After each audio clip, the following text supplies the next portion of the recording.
Après avoir examiné la réponse des systèmes à un seul degré de liberté à différents chargements dynamiques et les méthodes pratiques de calcul, nous allons voir, dans ce chapitre, comment la décomposition sur la base modale permet de déterminer la réponse d'un système à n degrés de liberté, comme une combinaison des réponses de n systèmes à 1 degré de liberté. Ce chapitre traite de la résolution des problèmes de vibrations entretenues ou forcées, en utilisant le modèle modal de la structure. La méthode de superposition ou de synthèse modale sera rappelée et appliquée, d'abord sans tenir compte de l'amortissement, pour différents types d'excitation. On introduira la notion de matrice des réponses en fréquence et des fonctions de transfert. Le cas des chargements impulsionnels sera développé. Différents modèles d'amortissement seront évoqués. Le modèle d'amortissement modal, le plus utilisé, sera appliqué dans le cas d'un chargement quelconque. Rappelons que le système différentiel d'un système linéarisé s'écrit. L'amortissement visqueux n'est qu'un modèle parmi d'autres, même s'il est très utilisé du fait des relations linéaires auxquelles il conduit. Toutefois, compte tenu de sa nature, dissipation d'énergie dans les matériaux, frottement dans les liaisons, etc., l'amortissement est difficile à quantifier, la plupart du temps. Enfin, même dans les cas où la matrice est numériquement connue, la prise en compte de l'amortissement dans la résolution entraîne des complications importantes. C'est pourquoi, la démarche généralement adoptée consiste à ne pas prendre en compte, au départ, l'amortissement et à introduire approximativement ses effets sur la solution en excitation forcée. On définit ainsi un système conservatif associé. La solution de cette équation matricielle est la somme de la solution de l'équation sans second membre et d'une solution particulière correspondant au type de chargement. Pour le problème de vibration libre, il existe toujours n valeurs réelles positives lambda i ou oméga i carré, et n vecteurs ou modes propres réels qi de dimension n. La solution s'écrit sous la forme d'une combinaison de fonctions sinusoïdales déphasées, multipliées par le mode propre correspondant. On reconnaît l'écriture du vecteur solution QH de t dans la base modale. Sauf cas particulier, la solution sera recherchée en coordonnées modales, par le changement de base associé. La matrice de changement de base phi est, classiquement, construite à partir des modes propres QI. La solution particulière QP de t se décompose sur cette base à l'aide des coordonnées principales ou modales SI de t. Le changement de base, appliqué à l'énergie cinétique T et au potentiel U, définit les matrices modales de masse grand M et de raideur grand K. De même, l'expression du travail virtuel delta W conduit à un nouveau vecteur d'effort d'excitation, grand F de T, dans la base modale. Le système différentiel s'écrit dans cette nouvelle base, grand M, S seconde plus grand K fois S égale F de T. Comme nous l'avons vu précédemment, l'orthogonalité des modes entraîne que les matrices modales sont diagonales. Le système différentiel se réduit, dans la base des modes propres, à n équations indépendantes du même type, S seconde I plus oméga I carré SI égale transposé de QI, fois petit f de t, divisé par grand MI, après division par la masse modale, et parce que oméga I carré est égal au rapport grand MI sur KI. À cette équation est associé un système à un seul degré de liberté, non amorti dans cette première approche. Considérons l'exemple traité dans le chapitre « Modèle modal » en appliquant suivant le second degré de liberté une force F2 de T connue. Déterminons les réponses en fréquence par synthèse modale. Rappelons les résultats de la base propre, la matrice de changement de base phi, dont les colonnes sont les modes propres, et la matrice de masse modale en particulier. Écrivons les équations différentielles en coordonnées modales ou principales, sans amortissement, en calculant les seconds membres. Poursuivons dans l'hypothèse d'une excitation sinusoïdale, remarque, en considérant l'équation différentielle d'un système du premier degré avec ou sans amortissement, on sait que celui-ci a une influence considérable sur la solution générale de l'équation homogène, puisque multipliée par une fonction exponentielle décroissante, elle disparaît plus ou moins rapidement, pour ne laisser subsister que la solution particulière, peu influencée par l'amortissement, sauf au voisinage des fréquences propres. Nous nous placerons donc en régime permanent et ne retiendrons que la solution particulière, sinusoïdale. Revenons aux coordonnées initiales QI de t à l'aide de la relation de changement de base. Rappelons que ces relations ne sont valables qu'en régime permanent. Commençons par la réponse en fréquence Q10 sur F20.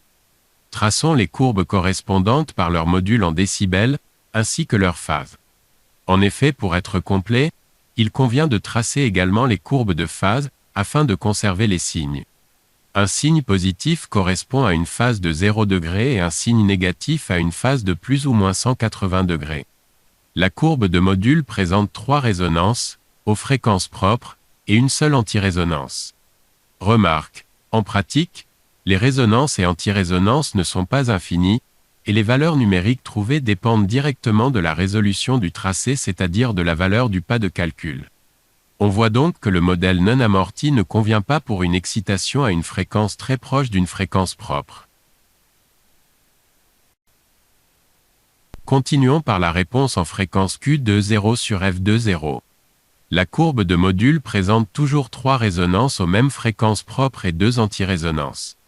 Une antirésonance correspond à une valeur nulle de Q20, c'est-à-dire que la masse numéro 2, sur laquelle s'exerce pourtant la force, est immobile, à cette fréquence d'excitation.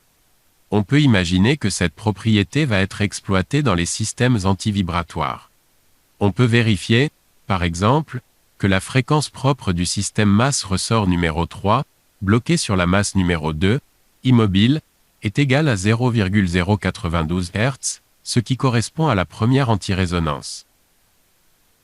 Considérons une excitation sinusoïdale quelconque et utilisons la forme complexe associée f bar de t égale f0 bar exponentielle de j⍵t, où les expressions f1 bar sont les amplitudes des forces sinusoïdales appliquées suivant chacun des degrés de liberté, éventuellement complexes pour représenter un déphasage entre ces forces. Fi0 est l'amplitude, et phi la phase.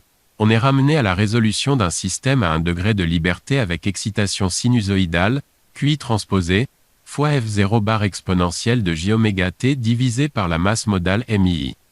En résolvant, dans l'hypothèse du régime permanent, on obtient l'amplitude complexe de la réponse SI0 bar. On revient en base initiale, en écrivant la combinaison linéaire des modes propres QP multipliés par les solutions modales SP bar de t. En factorisant la fonction du temps, exponentielle de j⍵t, on obtient le vecteur Q0 bar des amplitudes complexes, d'où on déduit la IM coordonnée QI0 bar, décomposable en son module QI0 multiplié par exponentielle de j phi, qui représente le déphasage de chaque coordonnée.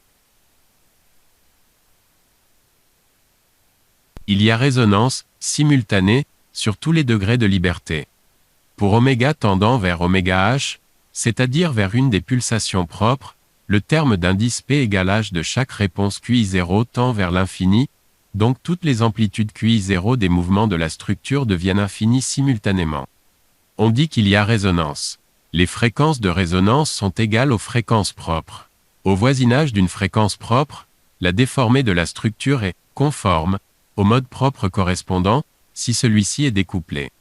Pour oméga voisin de oméga h, le vecteur des amplitudes complexes Q0 bar est proportionnel au mode QH. Cette propriété sera naturellement exploitée pour la mesure des modes. Cette approximation n'est possible que si oméga h est assez différente des pulsations voisines, c'est-à-dire si le mode est découplé. Dans le cas contraire, si par exemple oméga h est proche de oméga h plus 1, l'approximation devient, et la mesure directe du mode n'est plus possible. Au voisinage d'une fréquence propre oméga h, le système se comporte comme un système à un seul degré de liberté.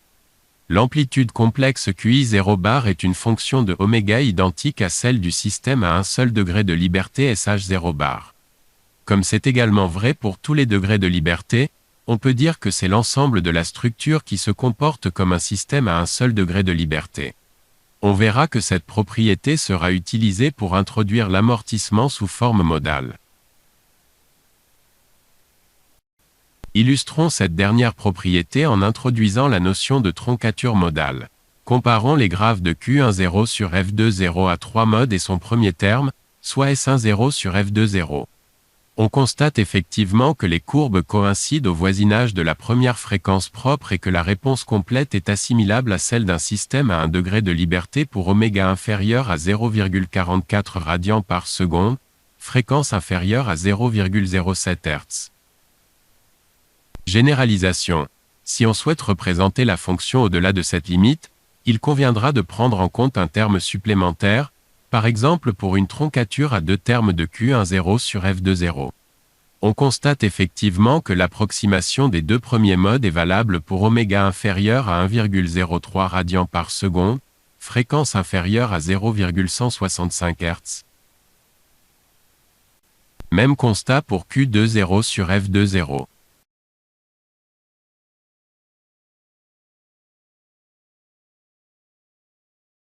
Même constat pour Q30 sur F20.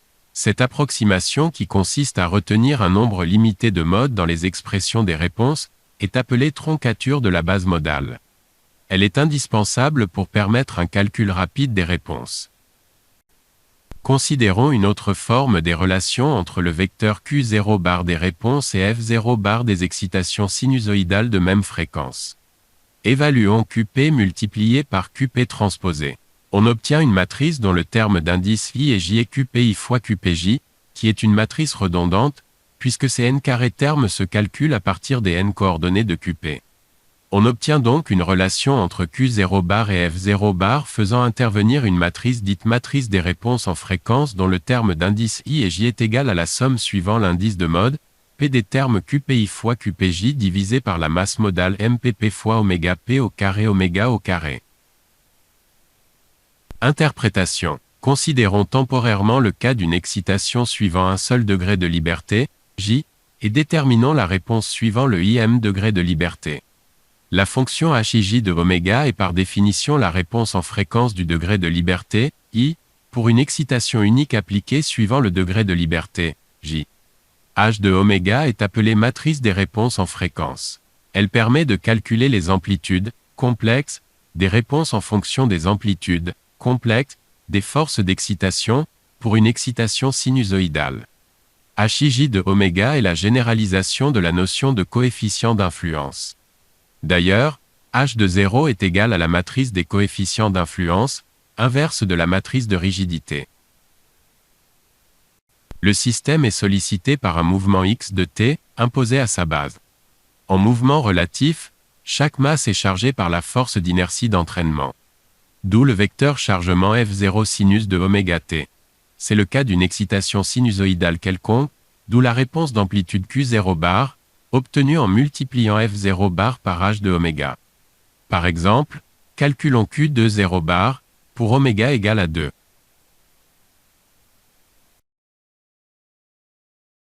Considérons un vecteur d'excitation qui peut s'écrire comme le produit du vecteur F0 des amplitudes, éventuellement complexe, par une fonction périodique f de t de période grand T.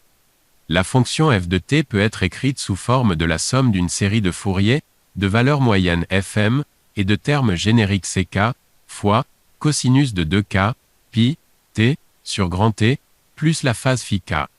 Rappelons que lorsque le second membre est une somme de fonctions, il convient de rechercher la solution particulière associée à chacun des termes du second membre. Pour la composante constante fm fois f0, la solution particulière ou statique qm, est obtenue en multipliant le second membre par la matrice des réponses en fréquence, h pour oméga égale à 0, dont on a vu précédemment qu'elle était la matrice des coefficients d'influence. Pour le terme courant d'indice k, d'amplitude ck fois f0, de phase phi k, et de pulsation oméga k, multiple entier de la pulsation fondamentale de pi sur t, la réponse est sinusoïdale de même pulsation. On passe en fonction complexe associée et on obtient la réponse complexe d'indice k, en multipliant le second membre par la matrice h de oméga k. Pour chaque coordonnée QI bar de t, la solution particulière, en régime permanent, sera obtenue en sommant les solutions particulières, associées à chacun des termes du second membre. Puis on revient en coordonnées réelles avec module QI 0k et phase θk. La réponse globale se présentera alors comme la somme de fonctions sinusoïdales et de la réponse statique, c'est-à-dire à fréquence nulle. Considérons comme force d'excitation, une série d'impulsions rectangulaires, d'amplitude 2, de durée τ égale 15 secondes, et de période t0 égale 140 secondes. La décomposition en série de Fourier donne un spectre d'amplitude, constitué d'une série de raies, espacées de 1 sur t0, égale 140 secondes, soit des fréquences multiples entiers de ce fondamental de 7,142 mHz. On note la valeur moyenne égale à l'amplitude 2 multipliée par τ divisé par t0 soit 0,214. Traçons sur la fonction de la force, la reconstitution de celle-ci, à partir de la série de Fourier, pour 70 éléments sinusoïdaux plus la valeur moyenne. Comme déjà vu, on constate quelques écarts avec la fonction initiale. Mais, en pratique, les signaux mécaniques comportant de telles discontinuités n'existent pas. Faisons apparaître sur le spectre les fréquences propres du système à 3 degrés de liberté, sur lequel la force est appliquée. On constate une plus ou moins grande proximité avec les fréquences du spectre de Fourier. Examinons la réponse au point d'excitation, soit Q2. Le vecteur F0 de répartition des forces ne comporte qu'une composante non nulle, F20. Calculons le vecteur des réponses moyennes Qm, en multipliant le vecteur, force d'excitation, par la fonction de réponse en fréquence h, pour la valeur 0 de la fréquence. On en déduit, en particulier, la valeur moyenne de Q2. Pour chaque composante d'indice K de la série de Fourier, on obtient la réponse partielle correspondante, en la multipliant par h de oméga k, d'où on extrait le module Q20k et la phase θ de k. On revient ensuite à la fonction réelle du temps. La fonction Q2 de t est donc la somme de la valeur moyenne et des composantes de la série des réponses partielles. On constate que certaines raies du spectre sont amplifiées par la fonction de réponse en fréquence du système. La réponse en fonction du temps est donc essentiellement la superposition des 3 sinusoïdes amplifiés, plus une participation, plus faible, des autres composantes. En bleu, est représentée la réponse statique, d'amplitude 3, c'est-à-dire la force F2 de t, multipliée par H22 de 0, soit le coefficient d'influence lambda de 2, inverse de la raideur au point d'excitation, 1,5. Examinons l'effet d'une faible variation de la force d'excitation. Faisons passer sa période T0 de 140 à 136 secondes, sans autre modification. La raie du spectre qui est très voisine de la première fréquence propre F1, se trouve fortement amplifiée, ce qui rend les autres composantes négligeables. D'où la forme quasi-sinusoïdale de la réponse. Si on augmente la période T0 jusqu'à 146 secondes, c'est la raie proche de F3 qui se trouve fortement amplifiée. On obtient encore une réponse quasi-sinusoïdale, mais à une fréquence plus élevée. Le système mécanique se comporte donc comme un filtre. Notons que la série de Fourier doit comporter un nombre suffisant de composantes, sous peine d'altérer fortement la réponse. Ici, le choix de n égale 40 modifie complètement la réponse. C'est un filtre passe-bas.